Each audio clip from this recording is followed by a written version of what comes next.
ದುರಾಸೆ ಸೊಸೆ ಹಾಗೂ ಮ್ಯಾಜಿಕ್ ಓವನ್. ಒಂದು ದಿನ ಚಂದ್ರಕಾಂತ ಸ್ಟವ್ ಮೇಲೆ ಅನ್ನನ ಇಟ್ಬಿಟ್ಟು ಹಾಯಾಗಿ ಕೂತ್ಕೊಂಡು ಟಿವಿ ನೋಡ್ತಾ ಇದ್ಲು.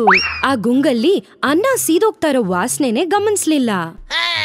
ಅದನ್ನು ಗಮನಿಸಿದ ಸೂರ್ಯಕಾಂತ ಅಲ್ಲಿಗೆ ಬಂದು, ಅದೇನೆ ಅಲ್ಲಿ ಅನ್ನ ಸೀದೋಗ್ತಾ ಇರೋ ವಾಸನೆ ಬರ್ತಾ ಇದ್ರೂನು ಇಲ್ಲಿ ಕೂತ್ಕೊಂಡ್ ಸೀರಿಯಲ್ ನೋಡ್ತಿದ್ಯಾ, ಅಷ್ಟಕ್ಕೂ ನೀನ್ ಈ ಲೋಕದಲ್ಲಿ ಇದ್ಯಾ ಇಲ್ವಾ ಅಂತ ಹೇಳ್ತಾ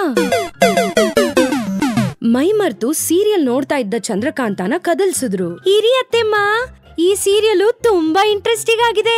6 ತಿಂಗಳಿಂದ ನೋಡ್ತಾ ಇದ್ದೀನಿ. ಇವತ್ತಾದ್ರೂ ಈ ಎಪಿಸೋಡ್ ನಲ್ಲಿ ಅವಳು ಬಾಗಲ್ ತೆಗಿತಾಳ ಇಲ್ವಾ ಅನ್ನೋದನ್ನ ನೋಡ್ಬೇಕು. ಅವಾಗ ಸೂರ್ಯಕಾಂತ, ಆ ಸೀರಿಯಲ್ ಯಾವಾಗ ಮುಗೀತೋ ಏನೋ, ಅಲ್ಲಿ ತನಕ ಈ ಅನ್ನ ಕತೆ ಏನೇ ಅಂತ ಕೇಳಿದ್ರು. ಇವಾಗ ಏನ್ ಮಾಡೋದತ್ತೆ, ಇವಾಗ ನನಗ್ ತುಂಬಾ ಟೆನ್ಷನ್ ಆಗ್ತಿದೆ. ನಿಮ್ ಮಗ ಮತ್ತೆ ಮಾವ ಇಬ್ರು ಊಟಕ್ ಬರೋ ಟೈಮ್ ಆಯ್ತು. ಹೇಳಿದ ತಕ್ಷಣ, ನಿಮ್ ಮಾವ ಹೆಂಗೋ ಏನೋ ಬಿಡು, ಆದ್ರೆ ನನ್ ಮಗ ಹಸಿವ್ ತಡಿಯಲ್ಲ. ಇವಾಗ ಏನ್ ಮಾಡ್ಬೇಕು ಅಂತ ನನಗ್ ಗೊತ್ತು ಅಂತ ಹೇಳ್ತಾ ಒಳಗಡೆ ಹೋಗಿ ಅವರ ಹಳೆ ಟ್ರಂಕ್ ಪೆಟ್ಟಿಗೆಯಿಂದ ಒಂದು ಓವನ್ನ ತೆಗೆದ್ರು. ಅದನ್ನು ನೋಡಿ ಆಶ್ಚರ್ಯಪಟ್ಟಳು ಚಂದ್ರಕಾಂತ. ಆ ಕೂಡ್ಲೆ ಹೊಲದಿಂದ ರವಿ ಹಾಗೂ ಸುಬ್ಬರಾವು ಬಂದ್ರು. ಏನೇ ಸಿಕ್ಕಾಪಟ್ಟೆ ಹೊಟ್ಟೆ ಹಸಿತಿದೆ, ಊಟಕ್ ನೀಡು ಅಂತ ಹೇಳಿದ್ರು. ಅದನ್ ಕೇಳಿದ್ ಚಂದ್ರಕಾಂತ ಬೆಚ್ಚ ಬಿದ್ದು, ಇಲ್ ನೋಡಿ ಅತ್ತೆ, ಈ ಮೈಕ್ರೋ ಓವನ್ ಅಲ್ಲಿ ಈಗ ಅನ್ನ ಮಾಡ್ಬೇಕಂದ್ರು ಇನ್ನೂ 10 ನಿಮಿಷ ಬೇಕು, ಇವಾಗ ಹೆಂಗತ್ತೆ ಅಂತ ಕಂಗಾಲಾಗ್ತಿದ್ದಾಗ, ಇಲ್ ನೋಡು, ನೀನೇನು ಗಾಬರಿ ಆಗ್ಬೇಡ, ಇದು ಮ್ಯಾಜಿಕ್ ಮೈಕ್ರೋ ಓವನ್. ಇದ್ರಲ್ಲಿ ನಿನಗೇನ್ ಬೇಕೋ ಆ ಅಡ್ಗೆ ಹೆಸರನ್ನ ಬರ್ದಿಟ್ಬಿಟ್ರೆ ಸಾಕು, ಬಿಸಿ ಬಿಸಿಯಾಗಿ ಆ ಅಡ್ಗೆನೆ ಬಂದ್ಬಿಡುತ್ತೆ ಅಂತ ಹೇಳ್ತಾ ಒಂದ್ ಪೇಪರ್ ಅಲ್ಲಿ ಬಿರಿಯಾನಿ ಅಂತ ಬರ್ದು ಓವನ್ ಒಳಗಡೆ ಇಟ್ರು.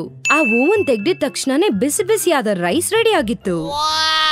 ಆ ರೀತಿ ಎಲ್ಲ ಅಡ್ಗೆನು ಬರ್ದು ಆ ಹೊತ್ತಿಗೆ ಎಲ್ಲಾನು ರೆಡಿ ಮಾಡಿದ್ರು ಸೂರ್ಯಕಾಂತ. ಆವಾಗ ಚಂದ್ರಕಾಂತ, ಅತ್ತೆ, ಈ ಓವನ್ ನನಗೆ ಗಿಫ್ಟ್ ಆಗಿ ಕೊಡ್ಬೋದಲ್ಲ ಅಂತ ಕೇಳಿದ್ಲು. ಗಿಫ್ಟಾ? ಇದನ್ನೇನಾದ್ರೂ ನಾನ್ ಗಿಫ್ಟ್ ಆಗಿ ಕೊಟ್ಬಿಟ್ರೆ ನನ್ ಬೆಳ್ಳಿಂದ ನನ್ ಕಣ್ ಚುಚ್ಕೊಂಡಂಗ ಆಗುತ್ತೆ. ಇನ್ನು ನೀನು ಮನೇಲಿ ಅಡ್ಗೆ ಮಾಡ್ತೀಯೇನೆ ಅಂತ ಹೇಳಿದ್ರು. ಇಲ್ ನೋಡಿ ಅತ್ತೆ, ಆಣೆ ಮಾಡಿ ಹೇಳ್ತಾ ಇದೀನಿ, ಭಾನುವಾರ ಮತ್ತೆ ಸ್ಪೆಷಲ್ ಅಡ್ಗೆಗ್ ಬಿಟ್ರೆ ಇನ್ಯಾವತ್ತೂ ಇದನ್ನ ಉಪಯೋಗಿಸಲ್ಲ, ಸ್ವಲ್ಪ ಕೊಡ್ಬಾರ್ದಾ ಅಂತ ಗೋಗರಿದ್ಲು. ಚಂದ್ರಕಾಂತ ಗೋಳ್ ತಡಿಯಕ್ಕಾಗ್ದೆ ಸರಿ ಅಂದ್ರು ಸೂರ್ಯಕಾಂತ.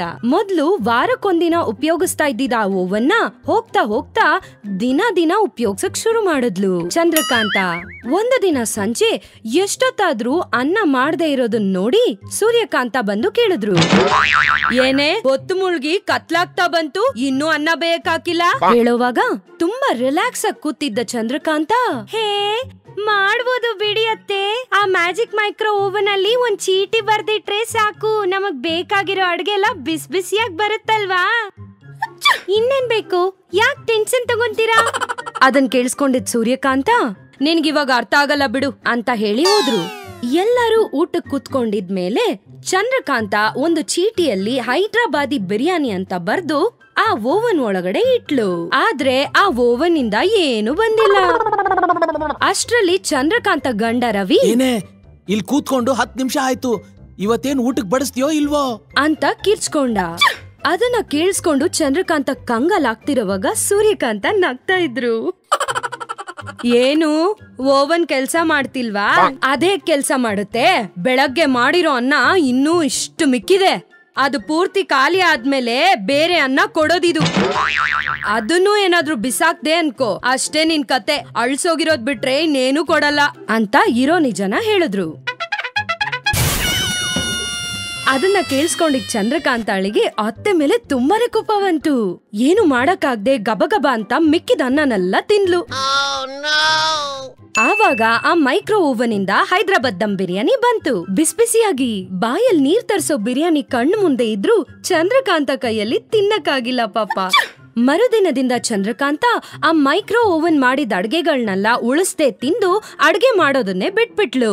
ಚಂದ್ರಕಾಂತ ಸಾಲ್ದೇ ಇರೋದಕ್ಕೆ ಯೂಟ್ಯೂಬ್ ನಲ್ಲಿ ವಿಧವಾದ ಅಡ್ಗೆಗಳನ್ನ ನೋಡಿ ಮಾಡ್ತೀನಿ ಅನ್ನೋ ಹೆಸರಲ್ಲಿ ತೊಂದರೆ ಮಾಡ್ತಿದ್ಲು. ಯಮ್ಮ, ಇವಳನ್ನ ಹಿಂಗೆ ಬಿಟ್ಬಿಟ್ರೆ ಈ ಜನ್ಮದಲ್ಲಿ ಇವಳು ಅಡ್ಗೆ ಅಂತೂ ಮಾಡೋದೇ ಇಲ್ಲ. ಹೇಗಾದ್ರೂ ಮಾಡಿ ಆ ಮೈಕ್ರೋ ಓವನ್ ಅಡ್ಗೆ ಹುಚ್ಚನ್ನ ತೊಲಗಿಸಿದ್ರೆ ಸಾಕು. ಒಂದು ದಿನ ಚಂದ್ರಕಾಂತ, ಇವತ್ತು ಏನ್ ಅಡ್ಗೆ ಮಾಡೋದು ಪ್ರತಿದಿನ ಈ ಬಿರಿಯಾನಿ ಶವರ್ಮಾ ಅಂತ ತಿಂದು ತಿಂದು ಬೋರ್ ಹೊಡ್ತಿದೆ. ಇವತ್ತು ಯಾವ್ದಾದ್ರೂ ಬೇರೆ ದೇಶದ ಅಡ್ಗೆನ ಟ್ರೈ ಮಾಡೋಣ ಅಂತ ಹೇಳ್ತಾ ಇಂಟರ್ನೆಟ್ ಅಲ್ಲಿ ಯಾವ್ದೋ ಚೈನೀಸ್ ಅಡ್ಗೆನ ಚೀಟಿಯಲ್ಲಿ ಬರ್ದು ಓವನ್ ಒಳಗಿಟ್ಲು. ಅಷ್ಟೇ, ಅದ್ರೊಳಗಿಂದ ಬಾವ್ಲಿ ಸೂಪ್ ಬಂತು. ಅದನ್ನು ನೋಡಿ ಚಂದ್ರಕಾಂತ ಆಶ್ಚರ್ಯಪಟ್ಲು. ಇದೇನಿದು, ಬಾವ್ಲಿ ಸೂಪ್ ಬಂದಿದೆ? ಛೀ, ಈ ಚೈನಾ ಅವ್ರ ಬಾಯಿಗೆ ಮಣ್ಣಾಕ ಇಂಥದನ್ನೇ ತಿನ್ನೋದ ಅವರು? ಇದನ್ನ ನಮ್ ಕೈಲಿ ತಿನ್ನಕ್ಕಾಗಲ್ಲಪ್ಪ. ಈಗ ಇದನ್ ಬಿಸಾಕದ್ರೆ ಈ ಓವನ್ ಇನ್ನ ವರ್ಕ್ ಆಗಲ್ಲ. ಈಗ ಏನ್ ಮಾಡೋದಪ್ಪ ಅಂತ ಕಕ್ಕ ಬಿಕ್ಕಿ ಆಗ್ತಿದ್ದಾಗ ಸೂರ್ಯಕಾಂತ ಅವಳನ್ನ ನೋಡಿ ನಗ್ತಾ ಇದ್ರು. ಈ ಅಮ್ಮ ಬದುಕಿದ್ರೆ ಬಲಿಷ್ಠವಾಗಿರ್ಬೋದು, ಈ ಮೈಕ್ರೋ ಓವನ್ ಇಲ್ಲ ಅಂದ್ರೆ ಅಚ್ಚಕಟ್ಟಾಗ ಅಡ್ಗೆ ಮಾಡ್ಕೊಂಡ್ ತಿನ್ಬೋದು. ಅದನ್ ಬಿಟ್ಟು ಇಂಥದನ್ ತಿಂದು ಪ್ರಾಣ ಕಳ್ಕೊಳಕ್ಕಾಗಲ್ಲ. ಅಯ್ಯೋ ದೇವ್ರೆ, ನನಗ್ ಬುದ್ಧಿ ಬಂತು ಅಂತ ಹೇಳಿ ಆ ಸೂಪನ್ನ ಚೆಲ್ಬಿಟ್ಲು. ಅದನ್ನು ನೋಡಿದ ಸೂರ್ಯಕಾಂತ ಅಮ್ಮಯ್ಯ ಅಂತ ಹೇಳ್ತಾ ಆ ಮೈಕ್ರೋ ಓವನ್ ಪೆಟ್ಟಿಗೆ ಒಳಗೆ ಇಟ್ಬಿಟ್ರು. ಇವಾಗ ಸಮಾಧಾನ ಆಯ್ತು ನನ್ಗೆ.